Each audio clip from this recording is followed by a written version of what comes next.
Génesis capítulo 8. Voy a poner un poco en contexto.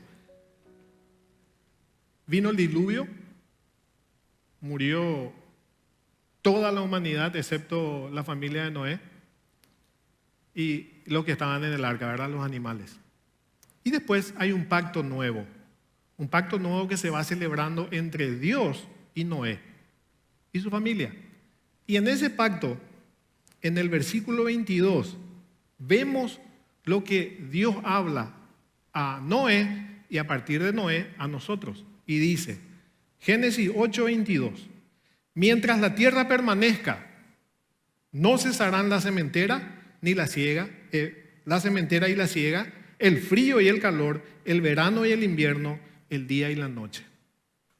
Esto hablaba Dios con Noé, le aseguraba, porque Noé había visto lo que pasó en el diluvio, y entonces de alguna forma calma el corazón de Noé y le dice, esto que vos viste, que vos viviste con tu familia, ya no va a volver a suceder. Y es un decreto de Dios. Y evidentemente no pasó. Ahora, Números 23. Vamos a Números. Vamos a citar varios versículos, ¿sí? Números 23. Versículo 19 en adelante. Números 23. Versículo 19. ¿Cuál es el contexto? Había un rey en ese tiempo de Moab que se llamaba Balac. Rey de Moab que se llamaba Balac. Claro, enemigo de Israel. Entonces, él no sabía cómo hacer para vencerle al pueblo de Dios, Israel, en ese tiempo. Entonces se le ocurre y dice, bueno, lo que voy a hacer es utilizar el poder de Dios para vencerle a esta gente. Y habla con Balaam, el profeta Balaam, en ese tiempo. Habla y le dice, ¿sabes qué, Balaam, vamos a hacer? Te vas a subir a un monte y vas a dictar maldición contra Israel. Eso tenía que hacer. Ok, perfecto, organizan todo y llegamos al versículo 19 de Números 23. ¿Qué pasó unos minutos antes? Prepararon todo el holocausto. Le dice entonces Balaam, ya está todo hecho. Ahí está el pueblo de Israel. Acá está el sacrificio que estoy dándole a Jehová. Entonces yo te pido que vayas a hablar con tu Dios. Se va Balaam y evidentemente habla con Dios, recibe una palabra de Dios y viene Balaam y le bendice al pueblo de Israel. Y Balac se vuelve loco porque él estaba esperando maldición para sus enemigos. Pero Balaam lo que habla es bendición. Entonces le dice, no, esperad un poco Balaam, algo está mal. Yo te traje para que vos puedas hablar maldición contra este pueblo. Andate otra vez a hablar con Jehová a ver qué te dice. Acá yo preparo el holocausto. Se va. Y ahí vuelve y vemos lo que dice el versículo 19 de Números 23. Dios no es hombre para que mienta, ni hijo de hombre para que se arrepienta. Él dijo y no hará, habló y no lo ejecutará. He aquí, he recibido orden de bendecir. Él dio bendición y no podré revocarla. Acá de alguna forma vemos de nuevo quién es Dios, una característica de Él, que dice la palabra que Él no cambia. Él decreta algo y no es que se arrepiente. Entonces, de alguna forma, Balaam le está presentando a Dios y también a nosotros, ¿verdad? Es una seguridad que nosotros tenemos. Y este Dios del Antiguo Testamento, les aseguro que no cambió. Es el mismo. Entonces, lo que Él dice, eso se va a ejecutar. Ahora, Proverbios 16, versículo 33,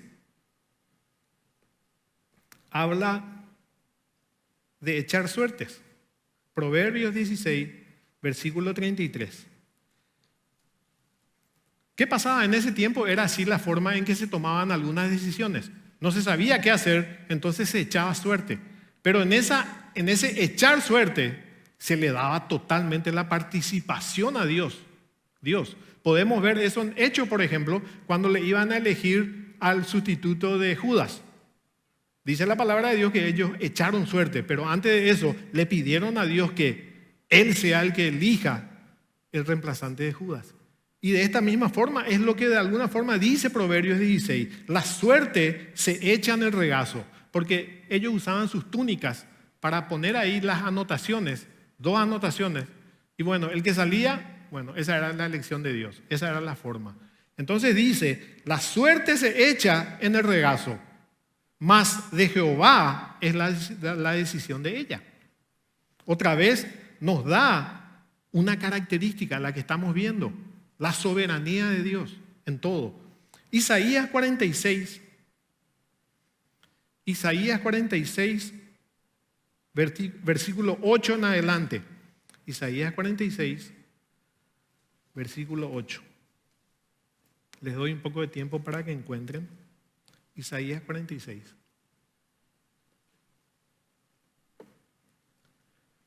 Acá Dios, a través del profeta Isaías, él estaba hablando con su pueblo, estaba hablando con Israel y le estaba bajando un poco, ¿verdad? Le estaba retando, por decirlo de alguna forma, porque Israel, su pueblo, fue detrás de los ídolos de Babilonia. Entonces acá él se presenta y habla a Isaías y dice, acordaos de esto y tened vergüenza. Volved en vosotros prevaricadores.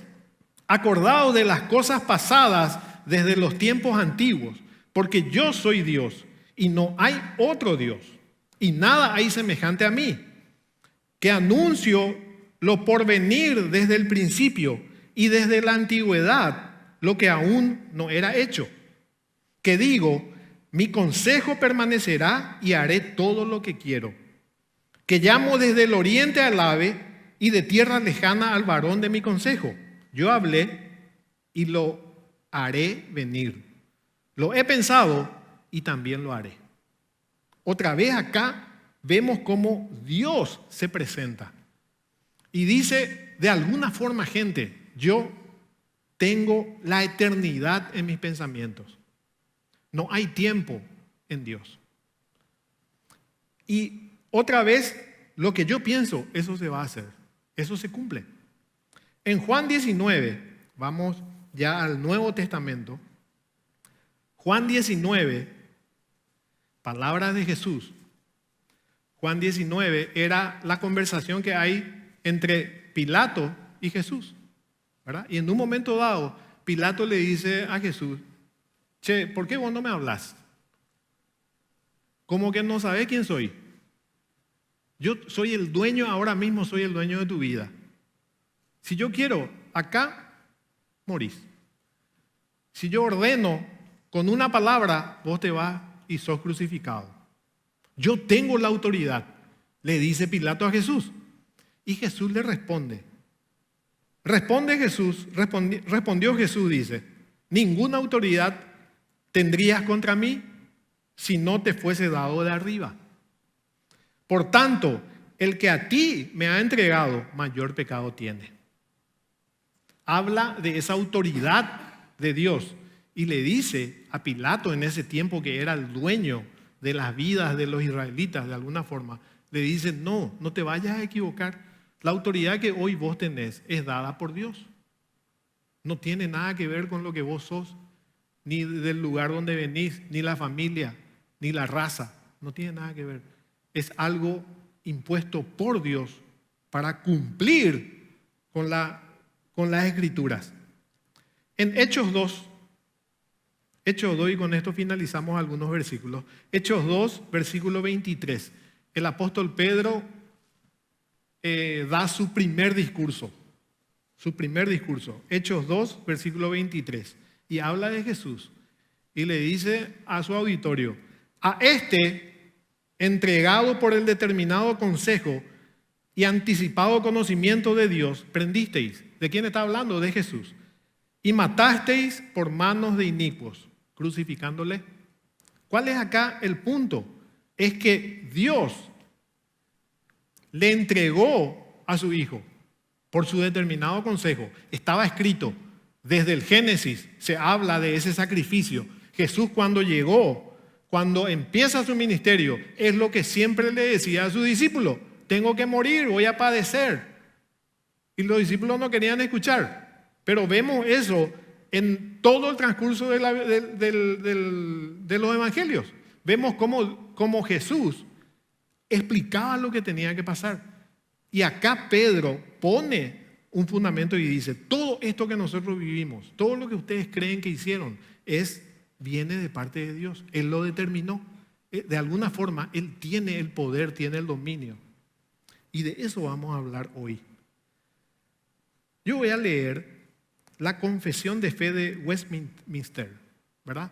Que es un estudio y es un pilar que nosotros, los protestantes, de alguna forma tenemos que tener presente. Es un estudio de la Biblia y es una doctrina. Y esto dice: Dios desde la eternidad, por el consejo sabio y santo de su propia voluntad, de manera libre e inmutable, ordenó todo lo que sucede. Aún así, Dios ni es el autor del pecado, ni vulnera la voluntad de sus criaturas. Tampoco desaparece la libertad de segundas causas, sino que más bien se establece. Aunque Dios sabe todo lo que sucederá o pueda acontecer, Él no ha decretado los acontecimientos porque los previó como algo que fuera a acontecer. Traducido: Dios, el creador de todas las cosas, sostiene, dirige y gobierna a todas las criaturas.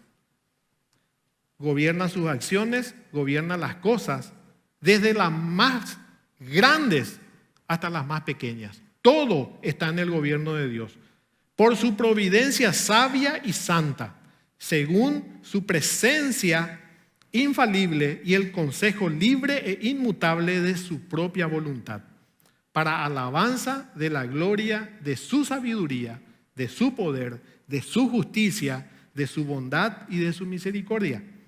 En su habitual providencia, Dios, vamos a atender esto, en su habitual providencia, Dios se sirve de medios. Si bien es libre de prescindir de ellos, de obrar encima de ellos o en contra de ellos, según le place. Dios se sirve de los medios para llegar al pensamiento y al decreto que Él tiene. Eso es importante que nosotros entendamos, porque de alguna forma es lo que vivimos en nuestro día a día y en nuestras vidas. Es lo que vemos. Vamos a seguir. A partir de todo lo que leímos y hablando y entendiendo de la soberanía de Dios, no podemos evitar hacernos algunas preguntas. Porque acá no nos vamos a engañar. Y yo tampoco les voy a forzar, sino que vamos a reflexionar, ¿sí? Yo quiero que piensen en sus vidas. Yo quiero que salgan un ratito de este lugar y vayan al día a día, a las noticias que escuchamos, a las situaciones que pueden estar pasando, antes, ahora o lo que van a pasar, ¿verdad? No es perfecto, ¿verdad que no? No es perfecto. Las noticias que escuchamos, la guerra que hay en el Oriente Medio, que hace miles de años ellos están en guerra y hasta ahora no pueden solucionar sus problemas. La guerra ahí de Rusia y Ucrania, ¿verdad? Y todas las situaciones que se generan, no estoy hablando solamente de guerra, enfermedades, epidemias, desastres naturales, lo que pasa en tu familia, lo que puede pasar contigo. Entonces, si bien estuvimos hablando de una verdad irrefutable que es la soberanía de Dios y que Él tiene el control perfecto de todo, no podemos evitar hacernos algunas preguntas. El famoso ¿por qué? ¿Por qué sucede lo que sucede? ¿Por qué nací en esta familia? ¿Por qué nací en este país? Y no te digo Paraguay, te digo que le preguntes a uno que está ahí por Ucrania o en la Franja de Gaza. se puede hacer esta pregunta. ¿Por qué nací aquí? ¿Por qué tengo tal enfermedad? Hoy estaba bien, te hiciste un análisis de rutina, salió algo ahí que no le gustó al doctor. Te puedo asegurar que la primera pregunta que puede venir es, ¿por qué a mí? Y detrás del por qué a mí, ¿cómo podría un Dios bueno dejar que esto suceda? Estamos hablando de un Dios lleno de amor, de gracia, que vino a esta tierra a morir por nosotros para nuestra vida eterna. ¿No es más fácil acaso, teniendo Él toda la prerrogativa y toda la absoluta, el control en sus manos, por qué permite estas situaciones? Son preguntas que nos hacemos y que de alguna forma tenemos que hablar y tratar de contestar a la luz de la palabra, no a la luz de lo que nosotros reflexionemos o pensemos desde nuestra humanidad. ¿Estamos nosotros y nuestro mundo bajo control? Repito, estamos realmente, y te pido que pienses, ¿verdad?, en las noticias de esta semana nomás. No hace falta que te vayas a 10, 20, 30 años o ahí llegar al lanzamiento de las bombas atómicas. No. Hacer nomás una reflexión de un mes atrás. ¿Estamos nosotros y nuestro mundo bajo control? ¿Es Dios soberano realmente? Es tan importante dar respuesta a estas preguntas. Es tan importante dar respuesta a la pregunta que también es tan importante saber cuál es la respuesta. Hay una gran diferencia. Porque yo puedo darle una respuesta en base a mis pensamientos. Pero lo que nosotros tenemos que encontrar es la respuesta en base a lo que Dios nos dice y nos presenta. Ahí es donde vamos a tener veracidad y certeza. Entonces, a partir de todo esto, vamos a ver la manera en que respondamos a estas preguntas. ¿Saben por qué es tan importante? Porque la manera en que respondamos a estas preguntas va a definir la forma en que nosotros encaramos nuestras vidas. La manera en que respondamos a estas preguntas definirán la forma de interpretar nuestro mundo. Va a dirigir nuestra forma de vivir y por sobre todo va a determinar la naturaleza de nuestra esperanza y de nuestra paz. ¿Por qué hablo de esperanza y de paz? Porque no podemos negar que estamos en un mundo conflictivo, ¿verdad? A partir de nuestros corazones mismos, estamos en un mundo en conflicto. El apóstol Pablo dice, va a haber una guerra que se va a llevar a cabo toda la vida entre el espíritu y la carne. Ahí nomás ya empezamos. Eso se extiende. A partir de Génesis 3 para adelante, el pecado lo sufre todos y todo. Entonces es importante que veamos y respondamos estas preguntas. Cuando la Biblia habla de un Dios soberano, quiere decir que Dios tiene el control absoluto del mundo. Cuando la Biblia habla y dice, así como leímos estos versículos, pocos versículos que leímos, porque hay muchísimos que sustentan esto que estoy diciendo, o que la palabra de Dios habla, del poder absoluto de Dios. Dice que el control absoluto del mundo lo tiene Dios y de todo lo que sucede, sin vacíos, sin límites y sin interferencias. Eso es lo que estuvimos leyendo. Dios tiene el control, a pesar de lo que pensemos, a pesar de lo que veamos, a pesar de lo que nosotros sentimos, a pesar de lo que vivimos. La palabra de Dios dice que Dios tiene el control absoluto. No hay vacío, no hay situaciones, no le sorprendemos a Dios, no le asusta nada a Dios, no mira para atrás y Dios y dice, me arrepiento. No hay incertidumbre en Él. Dios nunca tiene preguntas. Dios nunca tiene preguntas sin responder, menos. Nunca se sorprende, nunca se frustra, nunca duda, nunca le gana el misterio. Nunca mira hacia atrás para suspirar, nunca espera una respuesta. Nadie lo presiona y no existe autoridad sobre él. Ese es nuestro Dios. Me tomo el tiempo para hablar y para poner una base en nuestros corazones y entender que estamos ante ese Dios perfecto y absoluto.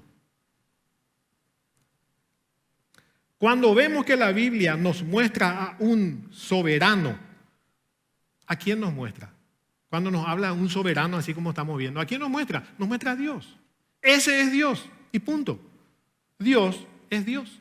Al hablar de Dios, sí o sí se tienen que dar esta característica que estamos hablando, el control absoluto de todo. Si no es así, deja de ser Dios. ¿Por qué es importante entender esto? Porque este Dios del que estamos hablando, en un momento dado vamos a ver que Jesús nos presenta como papá. Ahí cambia la cosa. Porque yo puedo hablar de Dios, Dios, y un Dios lejano, un Dios que hizo todo, un Dios que sustenta todo, pero que no tiene relación conmigo. Entonces, ¿cómo que no me sirve? Con el perdón de la palabra, ¿verdad? Pero cuando Jesús, Dios mismo, hecho hombre, viene y nos dice, ese Dios que le estamos presentando, que te estamos presentando acá, ese Dios tiene tal relación contigo que Él te llama hijo y vos podés llamarle papá. Ese es el Dios que tenemos. Todo lo que vemos en este mundo que es estable, gente, vamos a escuchar, todo lo que vemos en este mundo que es estable y ordenado, así como leímos en Génesis 8, ¿se acuerdan? En Génesis 8 cuando le hablaba a Noé y le dijo, ya nada va a suceder de lo que viste. Ahora todo se va a dar. Las estaciones, vas a tener alimento, vas a poder cosechar, todo va a estar bien, ¿verdad? Entonces, desde este punto que es ordenado, es bajo el gobierno de Dios. Pero también lo que aparentemente está en desorden, también está bajo la soberanía y el gobierno de Dios. No tenemos que dudar ni tener miedo de decir eso, porque es así. Este mundo, con todas estas situaciones que vivimos, con todas las situaciones que vos podés estar viviendo, está bajo el dominio de Dios, de tu papá. Ahora, hay un problema. La sabiduría de Dios no siempre nos parece sabia a nosotros. Repito, la sabiduría de Dios no siempre coincide con lo que nosotros creemos o pensamos. Ese es el grave problema. Dios es parte principal y fundamental de nuestro mundo. Su participación es activa. Él gobierna, sustenta, ejecuta y controla. Esto también es importante hablar porque hay gente que dice, que cree que hay un ser que creó todo lo que vemos y lo que no, ¿verdad? Todo. Creó, pero después se desentendió de su creación. Y ya nosotros vivimos y seguimos de acuerdo al azar. Hay pensamientos, corrientes de pensamiento que dicen eso. Pero nosotros, como cristianos, como hijos de Dios, como creyentes, en la Biblia y en lo que la palabra de Dios dice, tenemos que entender de que Dios sustenta su creación. Hasta hoy, lo dice el apóstol Pablo, hablando de Jesús. Él sustenta la creación. Él lo pone así, como que está sujeta en sus manos. Toda la creación. Él gobierna desde las cosas más elevadas y trascendentes hasta las más pequeñas. Él gobierna desde las cosas más elevadas y trascendentes hasta las más pequeñas. Por ejemplo, Éxodo 7, capítulo 7, 8 y 9, que habla de la liberación de su pueblo, de Egipto. La liberación del pueblo de Israel del yugo de Egipto, ¿verdad? Es impresionante, si vos lees, estudias todo lo que pasó ahí, es impresionante todo lo que Dios hace. Es impresionante.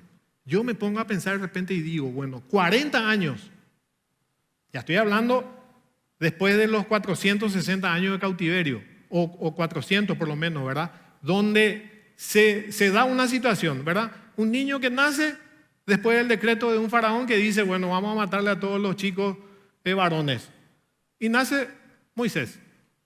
Donde se le pone en una canasta, es recogido por la hija del rey, del faraón, y él crece en medio, él tiene toda la enseñanza de Egipto.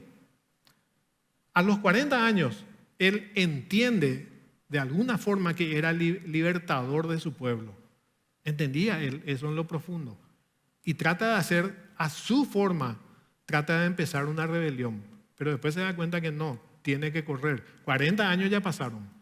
Pero después él corre al desierto, otros 40 años. 80 años pasaron desde Moisés, hablando de Moisés nomás, 80 años. Y yo me pongo en el lugar de Aarón y en el lugar de María, su hermana, que fueron quienes le llevaron de alguna forma a la nodriza, ¿verdad?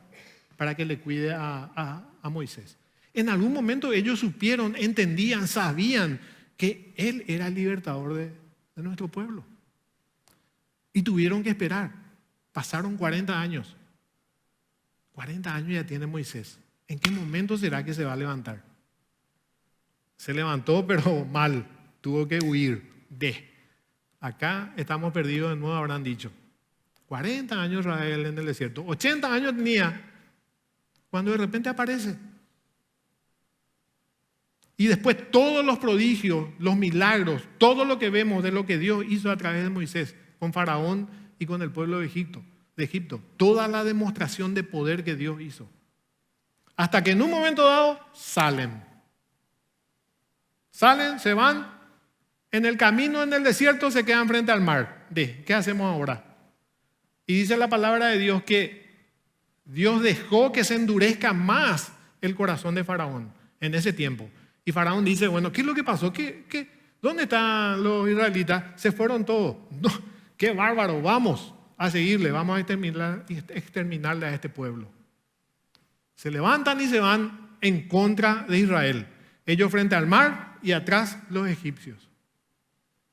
Y otra vez Dios muestra su poder ahí y abre el mar. Donde otra vez hay enseñanza que te dicen, no, lo que pasa es que pasaron nomás por un lugar donde había barro. No había el mar que nosotros pensamos, sino que era barro nomás y ellos pasaron a través del barro y cruzaron al otro lado. Ahora, ¿está bien? ¿Puede ser? Ahora explícame un poco cómo los egipcios murieron ahogados en el barro, con sus carros y con sus caballos. No tiene sentido esa explicación. Es el poder de Dios. Es el poder de Dios. María, Aarón y el pueblo seguramente en algún momento habrán pensado, Dios no nos escucha. Sin embargo, Dios cuando estaba hablando con Moisés dice, escuché el clamor de mi pueblo y a ti te elijo para que seas el libertador. Dios estaba obrando de alguna forma, aunque nosotros hayamos pensado de que no nos escuchaba. Entonces vemos ahí, en esa cuestión tan impresionante de la liberación de Israel, del pueblo de Egipto, cómo Dios actúa. Pero ustedes saben que también en las pequeñas cosas Él obra. Y Jesús mismo se encarga de explicarle esto a sus apóstoles, a sus discípulos. Mateo 10, versículo 28 en adelante. Mateo 10, 28 en adelante. ¿Qué pasaba? Jesús le elige a los 12 y después les envía. Les envía para que ellos lleven la predicación, la palabra y le presenten a Cristo en los lugares donde se iban. Pero detrás de todo eso les dice, muchachos, van a sufrir. Muchachos, van a sufrir persecución. No va a ser fácil. Y acá viene lo que dice después. 28 en adelante. Mateo 10, 28. Y no temáis a los que matan el cuerpo. Sí, así lo empieza. Qué aliento le habrá dado a su discípulo, ¿verdad? Yo les envío gente, vamos a ganar este mundo, ¿sí? Yo voy a ser crucificado, pero no importa, ustedes están ahí, tienen el poder. Pero hay algo, ¿saben qué? No teman a los que matan el cuerpo. Yo si era me sentaba nomás otra vez y que se vayan 11. Más, dice, el alma no pueden matar. Temed más bien a aquel que puede destruir el alma y el cuerpo en el infierno. ¿No se venden 2 pajarillos por un cuarto? Acá compara y dice que Dios tiene cuidado inclusive de los pajarillos que tienen un costo de 1/4 de una moneda. Y leí un poco. En Estados Unidos hay estadística de todo, ¿verdad? ¿Saben cuántos pajarillos o aves mueren, según las estadísticas de Estados Unidos, por año? Esto es de hace 20 años por ahí. 4.500 millones de aves por año mueren. De alguna forma, o se van y chocan por los edificios, o aviones, o caen simplemente y mueren. 4.500 millones en Estados Unidos. Y Jesús dice, por esos 4.500 millones, Dios está con ellos. Dios es el que decide si mueren o no. No es que habla de que sabe, sino dice que Dios mismo está con ellos. Entonces, primero te dice vas a sufrir. Primero te dice no vayas a temer a quien te va a matar, porque te puede matar el cuerpo, pero no el alma, porque eso es de mí, te dice el Señor. ¿Verdad? Y después para sellar eso dice, ¿saben qué? Vuestro Padre, ¿verdad? Dice así, vuestro Padre, así le presenta, vuestro Padre, pues aún vuestros cabellos están todos contados. Primeramente le presenta a los pajarillos que no tienen ningún valor, o el valor es ínfimo, pero que dice Dios tiene cuidado de ellos. Te dice después, ¿sabes qué? Tu papá sabe inclusive cuántos cabellos tenés. De alguna forma te da una seguridad en medio de la adversidad, en medio de las complicaciones, en medio de las situaciones difíciles, de que hay un Dios que no solamente es Dios, sino que es tu papá. Tiene una relación contigo y sabe inclusive cosas que vos no sabés de vos mismo. Eso es lo que Jesús está hablando con sus discípulos en un momento crucial de sus vidas, donde no les engaña, no les está diciendo, vengan a mí, mi yugo es fácil y todo va a estar bien. No van a sufrir, no se van a enfermar, no van a haber guerra, no van a ser perseguidos, no dice eso. Ahora, evidentemente acá Él está hablando de algo que trasciende esta vida. Y es importante que sepamos eso, gente. Que hay algo más. ¿Se acuerdan lo que cantamos? Lo que Juan vio. Abre mis ojos, oh Cristo. Abre mis ojos. También cantamos. Eso es lo que nosotros tenemos que lograr. Que el Señor abra nuestros ojos espirituales para que veamos no solamente este plano, o esta tierra, o esta vida, o este momento, sino que seamos capaces de mirar el cielo. Ahora,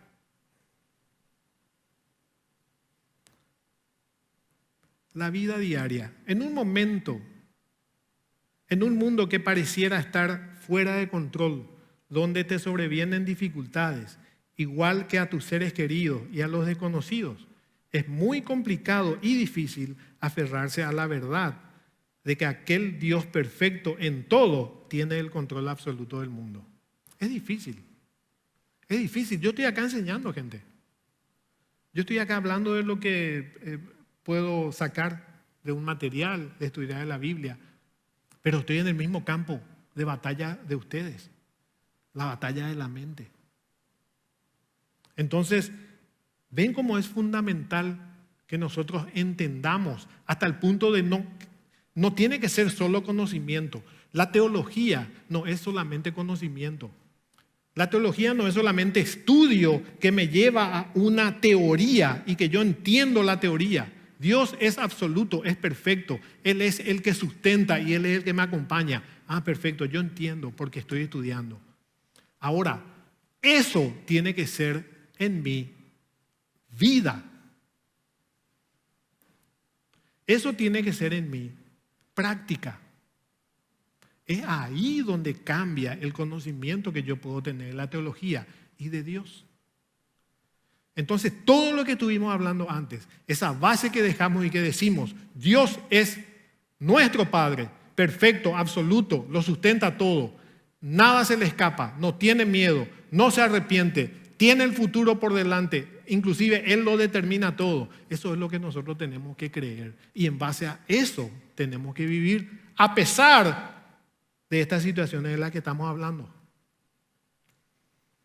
Ahora,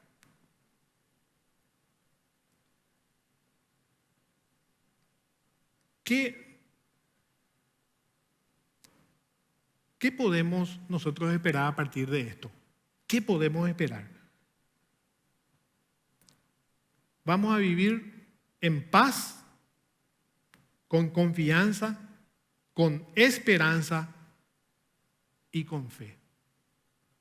Repito, a partir de lo que nosotros sabemos de Dios, a pesar de las circunstancias, va a hacer que nosotros podamos vivir con confianza, esperanza, fe, alentados. Yo no me imagino luchar sin saber que tengo un papá que es Dios. Luchar en las adversidades que puedan venirme en la vida. Ya no puedo entender cómo puede ser.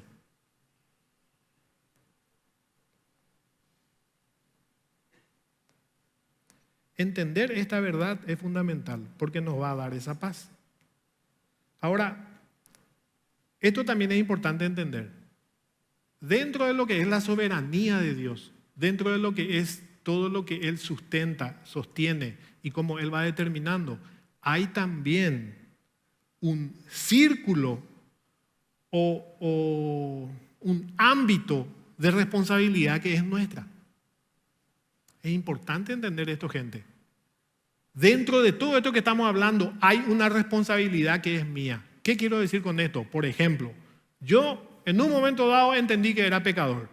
Me acerqué a Cristo, le acepté como Señor y Salvador, tengo una nueva vida. ¿Verdad que sí? Es así.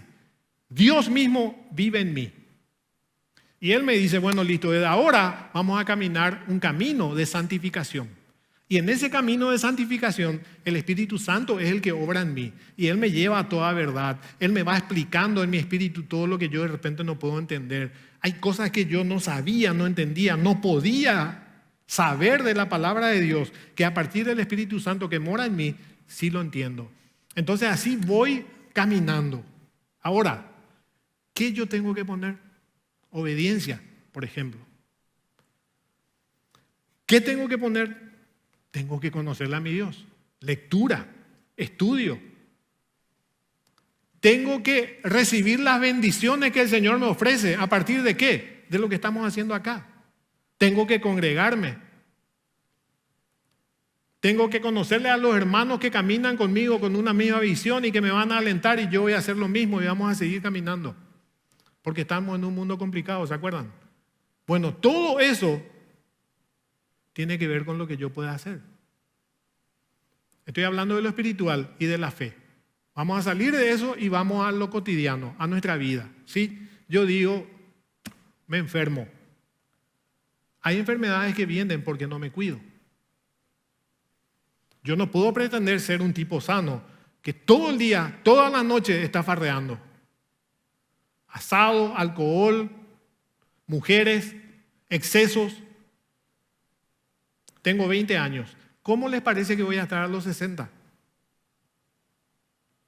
¿Por qué? Porque estamos hablando de un ámbito donde la responsabilidad es mía y donde yo determino cómo voy a vivir. Si me cuido, es más fácil que no me enferme.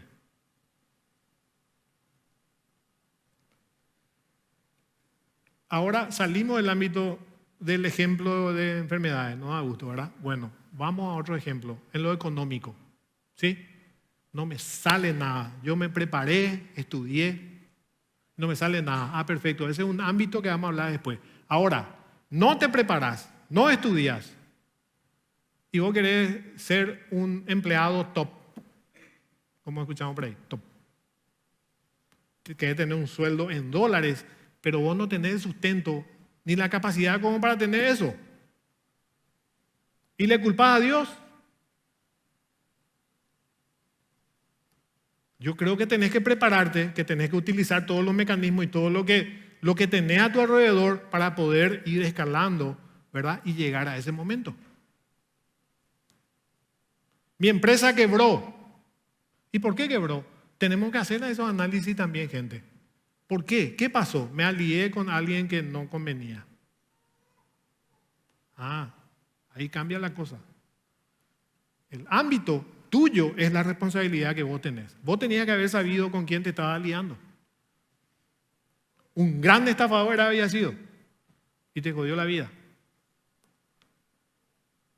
Esos son ámbitos que nosotros manejamos. La responsabilidad está en nosotros. De alguna forma nosotros tenemos el control. Ahora, así también hay un ámbito donde todo sale de nuestro control. No tenemos control.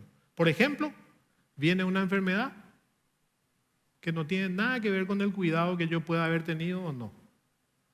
Algo que estaba dormido ahí, ¡plac!, se despertó.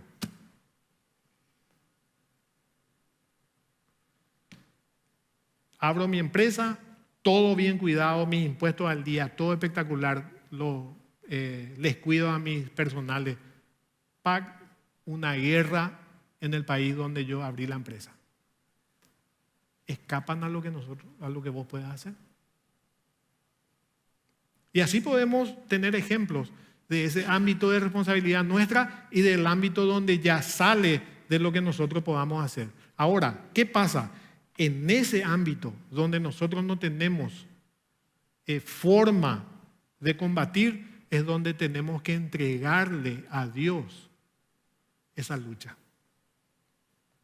Y para entregarle a Dios y depender de Él, es que tenemos que saber y entender lo que estuvimos hablando antes. Que tenemos un Dios cercano, que nos escucha.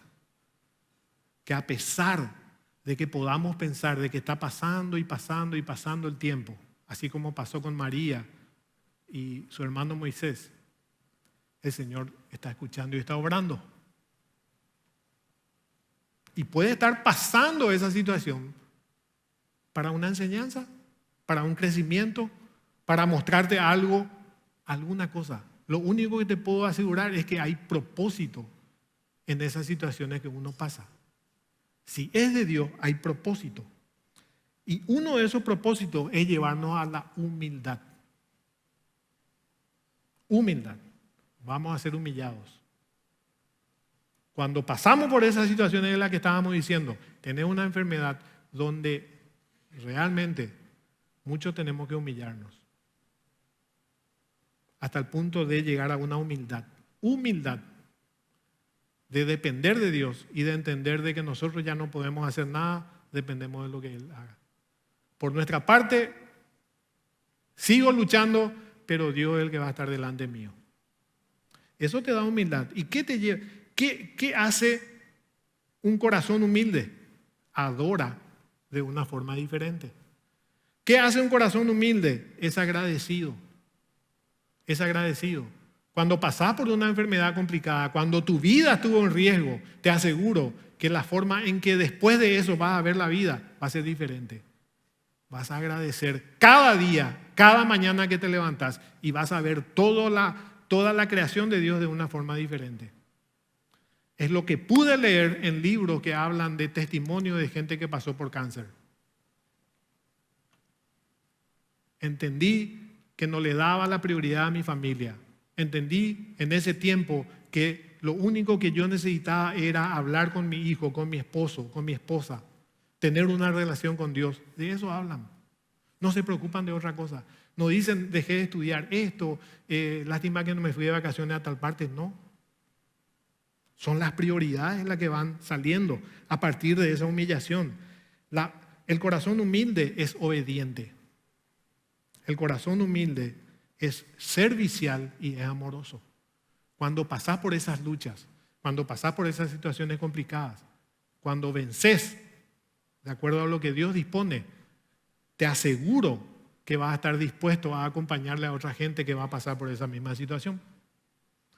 Sos servicial, de alguna forma, acompañás, sos amoroso, alentás el corazón de otra gente, de acuerdo a tu testimonio.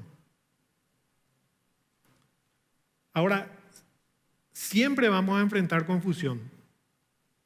Siempre vamos a enfrentar confusión, misterio, incertidumbre. Creer en la soberanía de Dios no hace que desaparezcan nuestras luchas.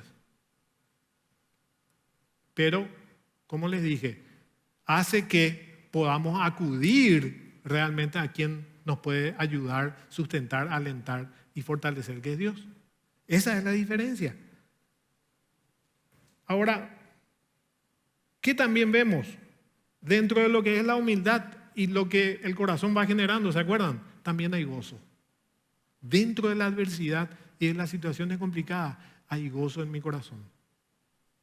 Es así.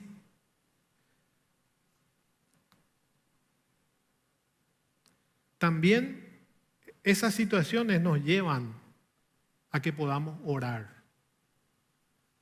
Y me dirás, no, pero nosotros siempre oramos. No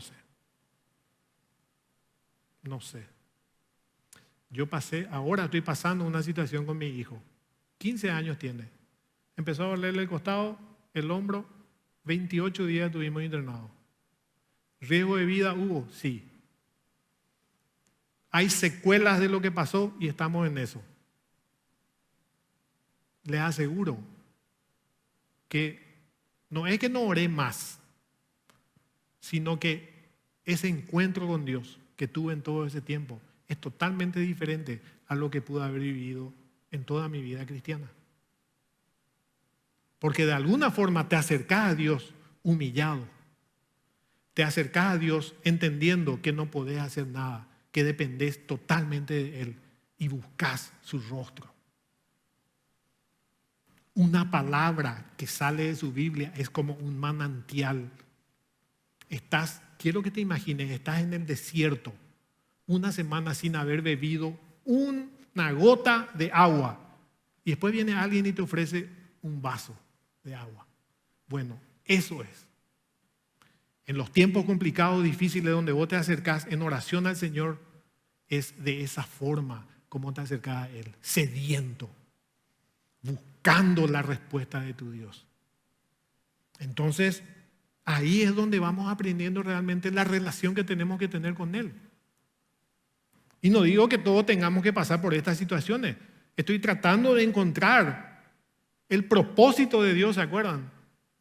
En estas cuestiones difíciles. Y una de ellas es la oración. ¿La oración cambia de alguna forma el pensamiento de Dios? No. No tiene que ver con eso, gente. No tiene que ver con que Dios tenga más compasión o no en lo que vos estás pasando. No, Él ya lo tiene determinado. Él ya sabe qué es lo que va a hacer. Tiene que ver la oración, tiene que ver con uno, no con Dios. Es importante que entendamos esto. Ahí, ¿por qué el Señor nos da la oración? ¿Por qué en toda la Biblia habla de oración? ¿Y por qué Jesús mismo nos enseña y nos dice cómo tenemos que hacerlo? Porque evidentemente la oración es importante. ¿Para cambiar el pensamiento de Dios? No, es para conectarnos con Él y de alguna forma equilibrar nuestros corazones hacia lo que Él piensa, que es perfecto, que es veraz, que es único y que es absoluto. Ahí es donde nosotros tenemos que conectarnos. Y son las formas. Gente, estamos pasando 5 minutos.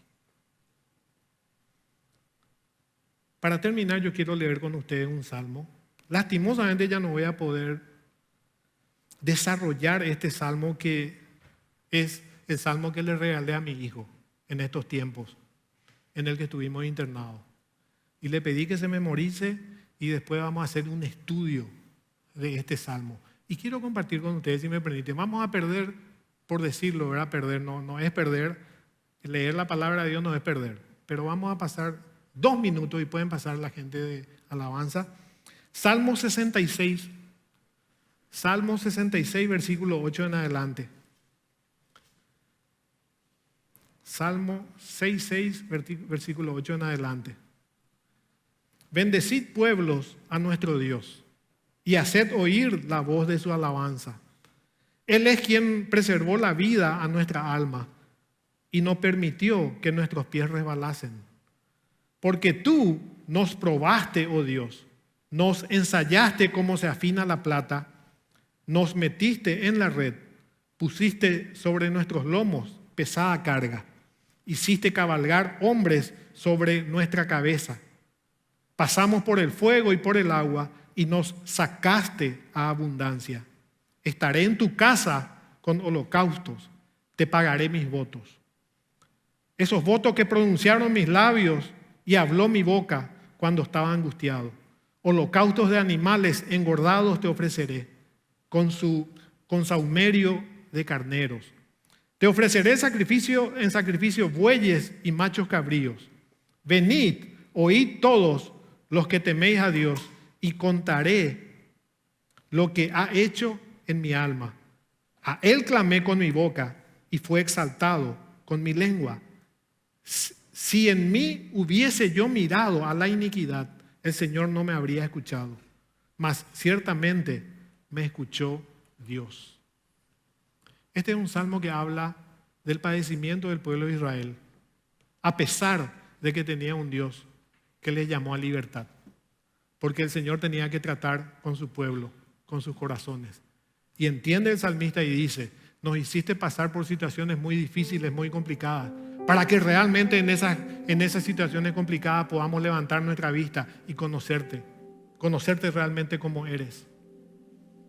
Y después dice: todo eso que pasé sirve para que yo realmente entienda quién es Dios y te dé las gracias como corresponde. En estos tiempos ya no hay sacrificio de animales, pero sí pueden haber sacrificios espirituales en tu vida, donde vos puedas hablar de tu testimonio, hablar de lo que Dios hizo en tu vida para darle a otra gente luz, esperanza, verdad, para que le conozcan a ese Dios que estuvo contigo en los momentos complicados. Hay cosas que parecen así como dice acá, y me revela mucho cuando dice: jinetes pasaron sobre nuestras cabezas. En los hospitales muchas veces esa es la forma en que nos sentimos. Pero Dios tuvo cuidado y tiene cuidado de vos. Él envía ángeles. Ángeles que son celestiales, pero ángeles también que están ahí, que son de carne y hueso. Tus hermanos, tus amigos, los licenciados, las enfermeras, los doctores. Todos en algún momento son esos ángeles que hablan y te muestran el Dios que está cuidando de vos. Hay situaciones que tenemos que pasar, gente. Vamos a tener miedo, vamos a tener incertidumbre, sí. Pero te aseguro que si lo haces con el Señor, va a ser mucho más fácil.